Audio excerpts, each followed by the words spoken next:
Trev Lucas Spawu here. We're moving on. So we talked about standard enthalpy in chapter 6, looking at thermochemistry. We looked at the enthalpy change for a reaction at standard conditions, 25 Celsius, 1 atmosphere, 1 molar solutions. We use the symbol of delta H with a little degree. And this is what we're going to use Hess's law. But how in the world is that going to work? Well, we're going to add the equations up and make it look like the answer, and the other parts are going to cancel out. Wait, how in the world is that going to look like? Well, here we're going to calculate the standard enthalpy of the combustion of the transition of carbon, solid, in the form of graphite, which you'll find in pencils, to carbon, solid, diamond. Now, we're given two critical pieces of information.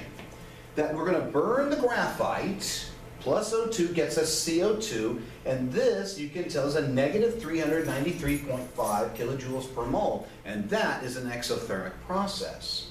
Now, going from CO2 to form a diamond plus O2, it's a plus 395.41 kilojoules per mole, which tells us that's an endothermic process. So, yeah, that's kind of important. So, why don't we go and work on this example here?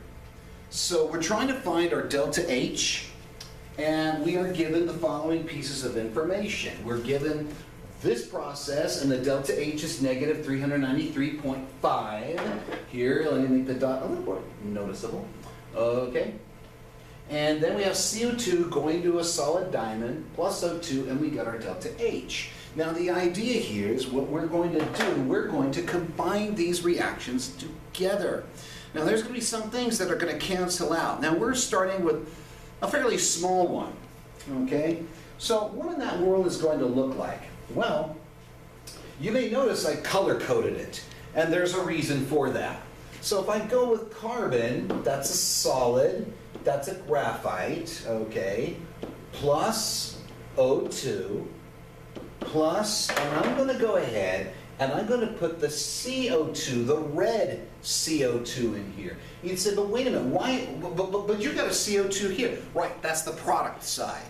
We're going to try to make it where we're keeping the original equations as they are. So I'm going to put in the CO2 in here, okay, and we're going to walk away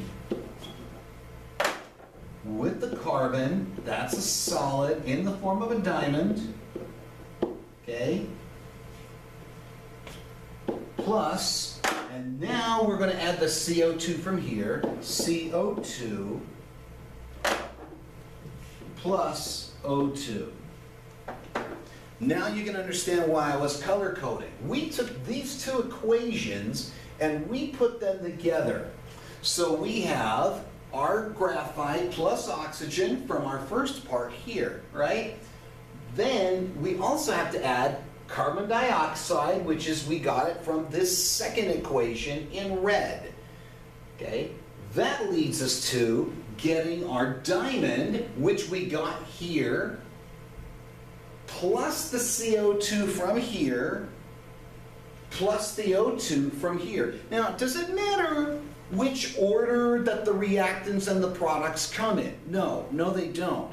But I am color coding it so you guys can see, wait, where did that come from? Okay, now, what can we say about this? Well, there are some things that are on the opposite sides of each other. And you notice you got a CO2 here and a CO2 here. Those are going to cancel out. It's like 2 equals 2. Right? So what happens is these will cancel out. But wait a minute, we also have O2 and O2, so they also cancel out. So now what are we left with? Well, we're left with carbon in the form of graphite. That should be a solid, not a, it's a solid in the form of a graphite, is going to become carbon in the solid of a diamond. Okay, so we worked out the equations, right, because that's what we needed to know. Because we may need to move some things around, but we don't have to here. So what is our delta H? Well, what's going to happen is our delta H is going to equal the total of our products minus the reactants, if I remember this correctly. Yeah.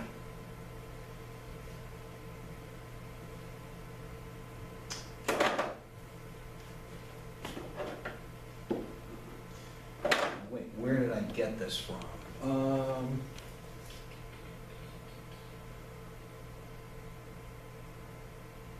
Yeah, this thing's, I'm not going to worry about it here.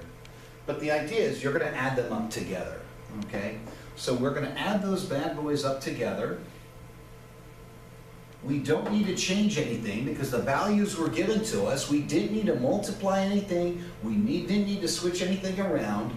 So that's going to be 395.41 subtract, or you're adding the negative 393.50. And that gets us a total of 1.91 kilojoules per mole. So our delta H, okay, in this formation, in the combustion of graphite going to diamond is plus 1.91 kilojoules per mole. So what does that mean? That means if we're running this reaction, we need to add some energy to it. This is an endothermic reaction that we're looking at, okay? And that's it for the first problem, actually. Okay? Now, let's take a look at another one. This one's a little bit more juicy, okay? Just a tad bit. And I may end up doing this, let's see. This one's gonna take a little time. So I'm gonna stop here and create another video.